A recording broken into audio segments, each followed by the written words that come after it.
Assalamualaikum semua. Hari ni saya nak kongsikan resepi popiah sira. Popiah sira ni sangat rangup. Disira pula dengan sambal pedas dan manis. Rasanya sangat sedap.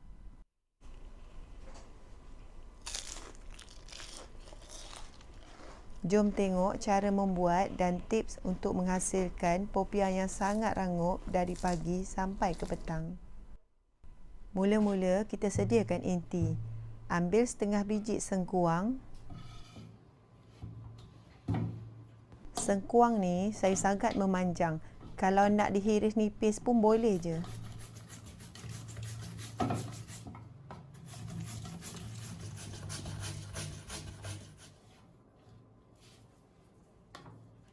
Carrot ni pun saya sagat juga. Sengkuang dan carrot ni nanti saya akan masak supaya rasa inti ni lebih sedap dan taklah rasa kosong. Bila dah siap sagat, bolehlah sediakan bahan tumis inti pula. Ambil 2 ulas bawang putih. Bawang putih ni saya cincang halus.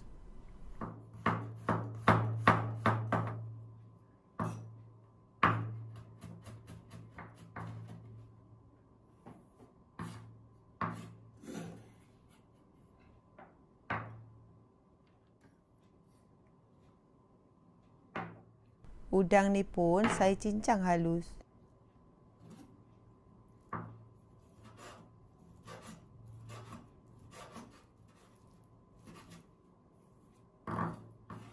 Bila dah siap, bolehlah mula masak inti. Panaskan kuali dan tuangkan sedikit minyak untuk menumis. Bila minyak dah panas, bolehlah masukkan bawang putih. Kacau bawang putih ni sehingga naik bau.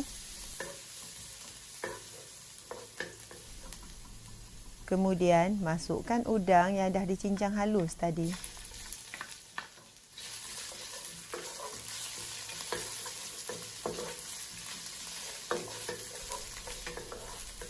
Bila bawang putih dah agak sedikit garing, bolehlah masukkan sengkuang dan carrot.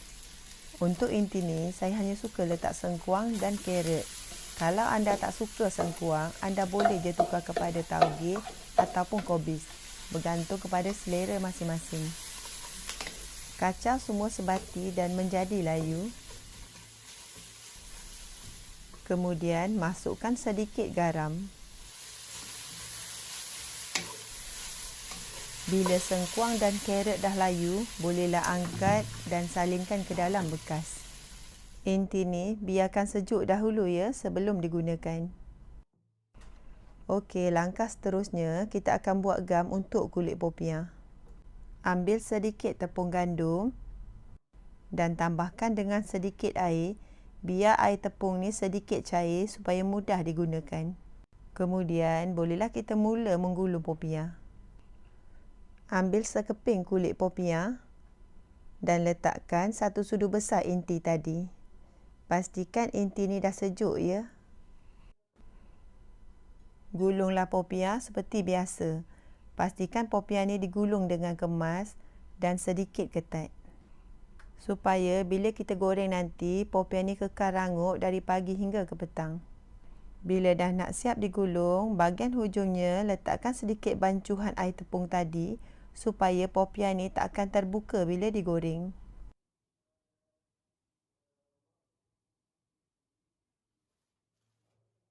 Okey, ni tips untuk menghasilkan popiah sira yang kekal rangup dari pagi hingga ke petang.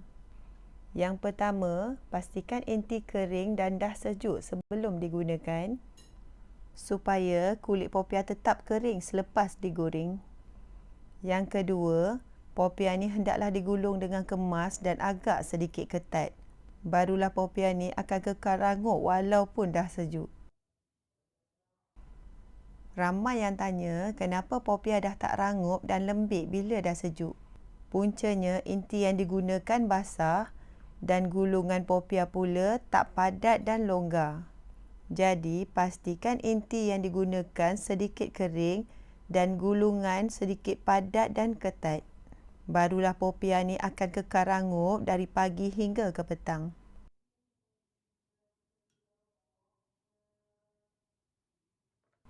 Popiah ni dah siap digulung. Bolehlah kita mula menggoreng. Panaskan kuali dan tuanglah minyak secukupnya. Bila minyak dah panas, barulah masukkan popiah. Popiah ni saya goreng sedikit dahulu. Kalau guna kuali yang besar, bolehlah goreng semua sekali.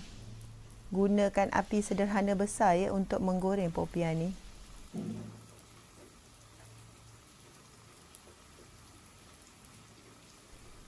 Tips untuk popiah kekal rangup. Pastikan popiah ni sentiasa dikacau supaya